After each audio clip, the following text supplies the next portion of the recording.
चलो आगे देखो, हम सब क्या पढ़ रहे थे? उष्मा गतिकी। उसमें आगे डालो उष्मा धारिता।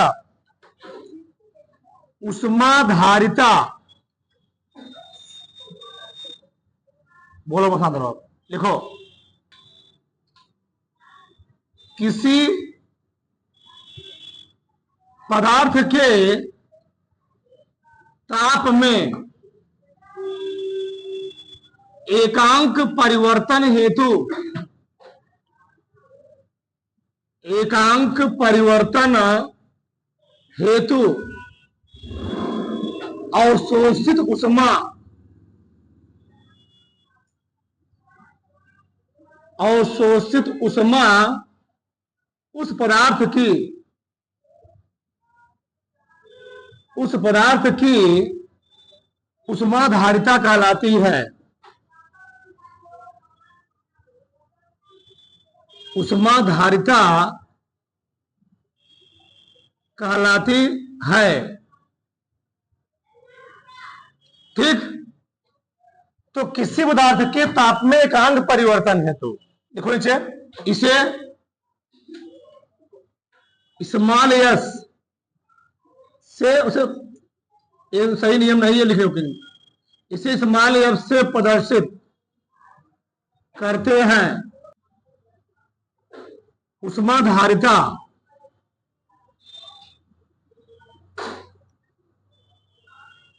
बराबर होता है अवशोषित उष्मा, अवशोषित उष्मा बटे तापमान। या तो अरे इसके मात्रा लिखा, क्या लिखा हम लोग? एस बराबर डेल क्यू पान डेल, क्या लिखेंगे? डेल टी, यानी क्यू का मात्रा बदले किसकी मात्रा? टी का मात्रा। बताओ क्यू का मात्रा क्या होता है? तो क्या जाएगा? जूल प्रति केल्विन, जूल प्रति केल्विन, सही ना? अगर मान लो इसका उष्मा धारिता का विमीय सूत्र, विमीय सूत्र, अभी लिखो मत, रुकिए 2 मिनट, चलो आगे देखो। तो क्यू, क्यू मतलब क्या है? जूल, क्यू मीन्स क्या है? जूल। और कार्य मात्रा क्या होता है? जूल होता है। जो कार्य की होगी वही की होगी उष्मा ना। कार्य करने शब्द को हम लोग कहते क्या है? ऊर्जा कहते हैं। तो ऊर्जा वही बात हुआ। बताओ इसका इमा क्या हो जाएगा? ml स्क्वायर टिक पावर -2 बटे टी, केल्विन ही होता है के, क्या जाएगा? ml स्क्वायर टिक पावर -2 के इनवर्स। किसी पदार्थ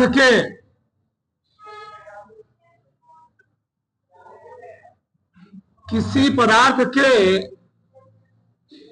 एकांक द्रव्यमान के ताप में, एकांक द्रव्यमान के ताप में 1 डिग्री सेल्सियस या 1 केल्विन, 1 केल्विन वृद्धि करने के लिए, वृद्धि करने के लिए आवश्यक दी गई उष्मा की मात्रा को, आवश्यक दी गई उष्मा की मात्रा को उस पदार्थ की विशिष्ट उष्मा कहते हैं। उस पदार्थ की विशिष्ट उष्मा, विशिष्ट उष्मा कहते हैं। तो दिखाते नहीं, लिख लो इसे कैपिटल सी, इसे कैपिटल सी से प्रदर्शित करते हैं।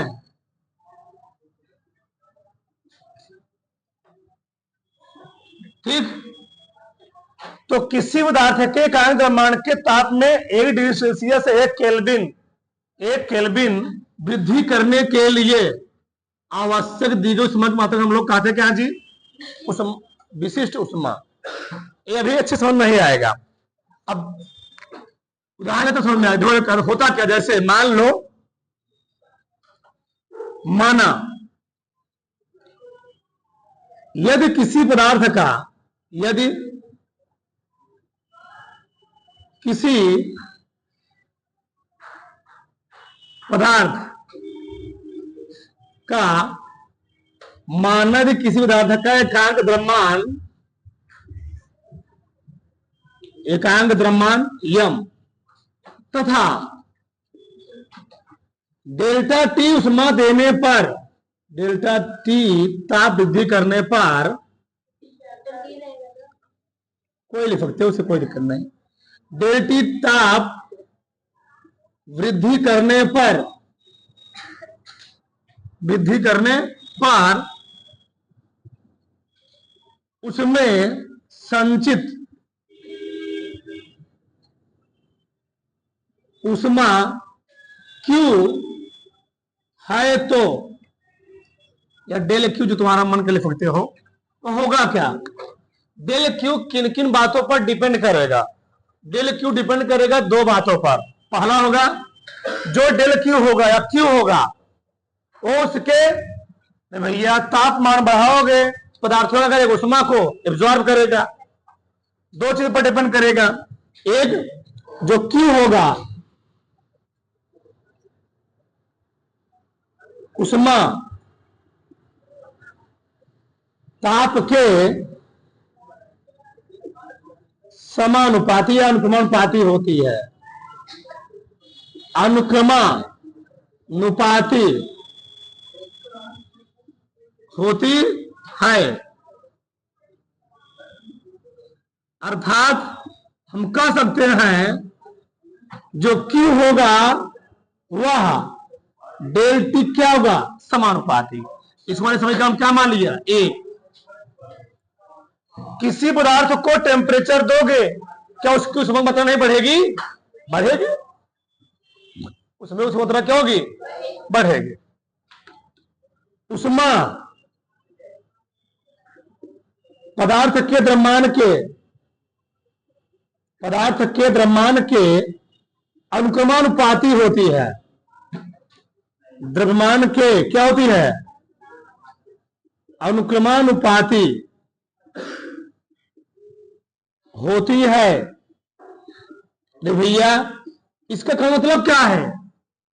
दुनिया का कोई भी पिंड इतना बड़ा होगा, मतलब यहां से निष्कर्ष क्या निकला? Q प्रोपोर्शनल यम। अगर छोटा वस्तु है उसमें क्या देना पड़ेगा? हमको कम देना पड़ेगा। बड़ा वस्तु है, विशालकाय वस्तु है, उसको क्या देना पड़ेगा जी?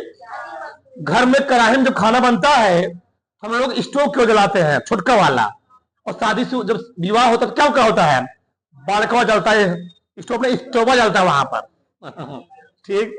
अगर द्रव्यमान बढ़ गया तो फिर उष्मा भी क्या हो जाएगी? ऑटोमेटिक बढ़ जाएगी। अगर तापमान बढ़ा रहे हैं तो ऑटोमेटिक उष्मा भी क्या होगी? बढ़ेगी। तो समीकरण एक को दो से निष्कर्ष क्या निकल रहा है? समीकरण एक और समीकरण दो से क्या निकला? Q proportional M into del T. ठीक।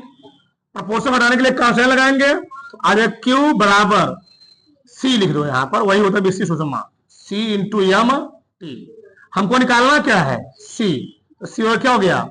Q बटे C into del T, M into del T, M into del T. ये आ गया विशिष्ट उष्मा का सूत्र। मतलब अगर उस पदार्थवा का द्रव्यमानवा यदि यम बराबर हो जाए एकांक, या एक इकाई बोल दो, एक इकाई, इसे हम लोग क्या बोलते हैं? एकांक। क्या बोलते हैं? एकांक द्रव्यमान। एकांक द्रव्यमान मतलब यम का मान 1 हो जाए और टेम्परेचर की तरह हो जाए 1 डिग्री सेल्सियस। 1 डिग्री सेल्सियस ये हम कहते हैं 1 केल्विन। बताओ भैया, तो सी किसके रो हो जाएगा? क्यू के बराबर हो जाएगा। अगर एम का मान भी 1 हो जाए, डेल टी का मान भी 1 हो जाए, तो सी किसका हो जाएगा? क्यू के। तो परिभाषा कैसे दोगे? किसी पदार्थ के एकांक द्रव्यमान का, देखो इधर, किसी पदार्थ के एकांक द्रव्यमान का ताप कितना? 1 डिग्री सेल्सियस बढ़ाने के लिए उसको दी गई ऊष्मा की मात्रा को ही क्या कहते हैं? बस हो गया। किसी पदार्थ के एकांक द्रव्यमान का ताप, द्रव्यमान कितना हो चुका है? किसी पदार्थ के एकांक द्रव्यमान का या एक इकाई का द्रव्यमान, एकांक द्रव्यमान का ताप 1 डिग्री सेल्सियस 1 केल्विन बढ़ाने के लिए उसको दी गई ऊष्मा की मात्रा ही विशिष्ट ऊष्मा कहलाती है। यानी उस कंडीशन में जो ऊष्मा होगी वह विशिष्ट ऊष्मा क्या हो जाएगी? बराबर हो जाएगी। अभी इसका दैनिक जीवन में उपयोग क्या है, इसको हम पढ़ क्यों रहे हैं, इसका यूज क्या है, अभी इतना पढ़े को समझ नहीं आया। मतलब इससे हमको 2 चीज निकलते हैं निष्कर्ष। किसी पदार्थ की यदि विशिष्ट ऊष्मा कम है, बहुत ध्यान सुनने इस लैंग्वेज को, यदि धरती पर उपस्थित किसी पदार्थ की विशिष्ट ऊष्मा कम होती है, वह वस्तु उतना ही जल्दी ठंडी और क्या होती है? गर्म होती है। भी जान जाओगे। और धरती पर उपस्थित जिस पदार्थ की विशिष्ट ऊष्मा जितनी ज्यादा होती है, वह पदार्थ ठंडी होने में या गर्म होने में उतना ही ज्यादा टाइम लगाती है। जैसे हम 2 पात्र हैं, एक पात्र है, इस पात्र में मान लो मैंने लिया 200 ग्राम बालू, क्या लिया? 200 ग्राम बालू ले लिया, बालू ले लिया। कितना ग्राम बालू लिया? इस पात्र में है 200 ग्राम बालू, ठीक। इस पात्र में बालू नहीं है, हमने भर दिया पानी। कितना भर दिया? पानी। और कितना है? 200 ml पानी है। चलो पानी। अब बताओ, हमने स्टार्टिंग में दोनों का टेम्परेचर नापा, किससे नापा? तापमापी से। स्टार्टिंग में इनका टेम्परेचर, कमरा का ताप, रूम टेम्परेचर मतलब सामान्य ताप इतना है उन दोनों का, बालू का भी कितना, पानी का भी। लेकिन इन दोनों को हमने 1 घंटे के लिए रख दिया धूप में। इन दोनों को, बालू और पानी को हमने रखा यहां पर 1 घंटे धूप में। अब बताओ कौन सा चीज ज्यादा गर्म हो जाएगा? पानी, बालू। 1 घंटे के लिए मैंने इसको रखा धूप में, इसको भी 1 घंटे के लिए, इसको भी रखा 1 घंटे के लिए। 1 घंटे के लिए मैंने इसको रखा, 1 घंटे के लिए इसको रखा। देखा बालू का टेम्परेचर मैंने 1 घंटे के बाद नापा, इसका टेम्परेचर आ गया, मान लो नहीं, ज्यादा नहीं, ठीक, मान लो इसका आ गया कितना?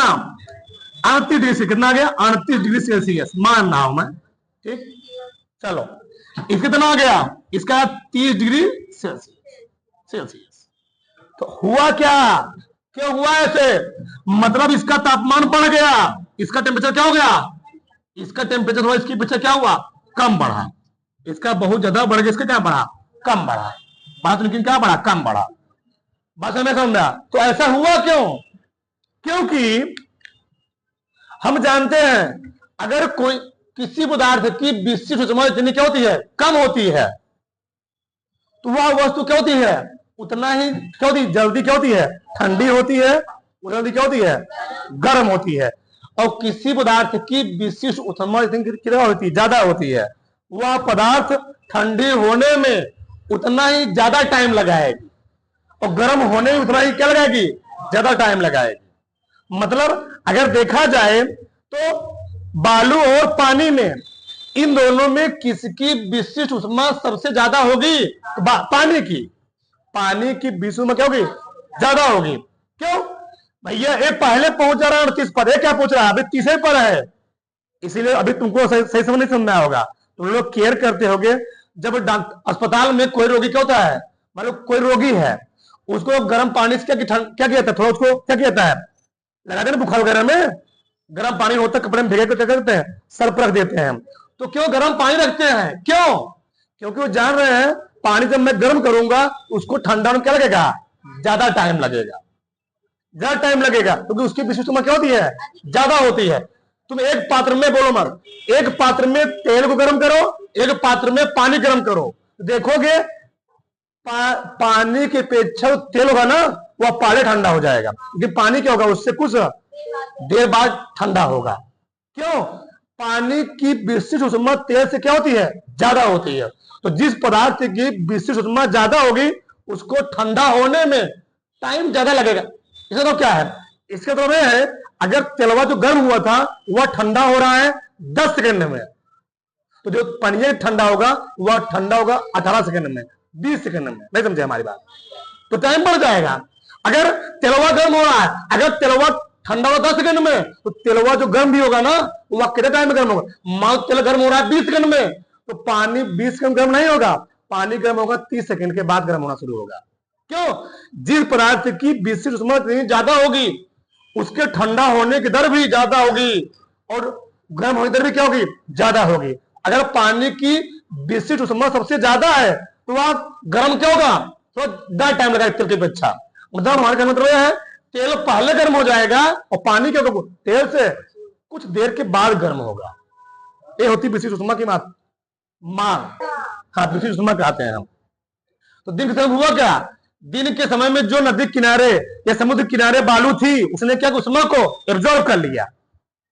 फिर जैसे शाम हुआ, अब ऊपर तापमान क्या घट गया और नीचे तापमान क्या है, बढ़ गया है। तो क्या करेगी बालू, नदी ऊष्मा क्या करेगी, निकालेगी। तो उसमें कहा जाएगी, ऊपर जाएगी, तो वहां से क्या आएगी, ठंडी हवाएं आएंगी, ठंडा मौसम लगता है वहां उस टाइम। ये चीज वहां पर होता है। हमारे साथ समझ में आ गया होगा। इसको नाम विशिष्ट ऊष्मा का मात्रक व बिमी सूत्र। बिमी सूत्र, चलो इधर देखो भैया, हम लोगों ने क्या पढ़ा, सी बराबर, बताओ सी बराबर लोगों ने क्या पढ़ा, क्यू बटे एन इंटू डेल टी। कहीं कहीं स्मार्ट टीवी लिखा गया, उसमें डाउट मत करना। चलो इधर देखो, सी का मात्रक, तो क्यूब में सही मात्रक क्या होता है, जूल बटे जूल प्रति किलोग्राम इंटू क्या, सेल्सियस। 1 मिनट रुके रहना भी, इसी को मैं लिख सकते हैं। देखो यार कैसे, जूल प्रति किलोग्राम डिग्री सेल्सियस, सही है ना।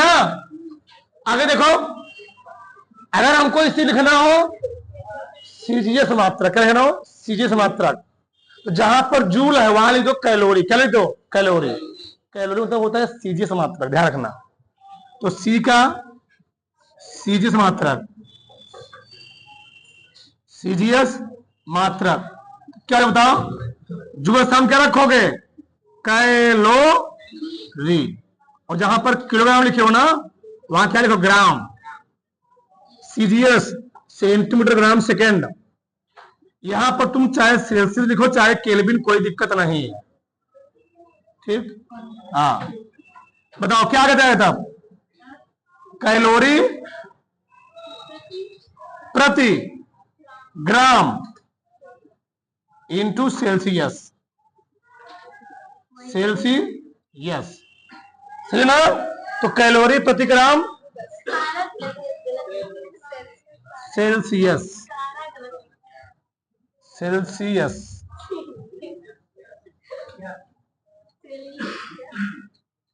सही है ना।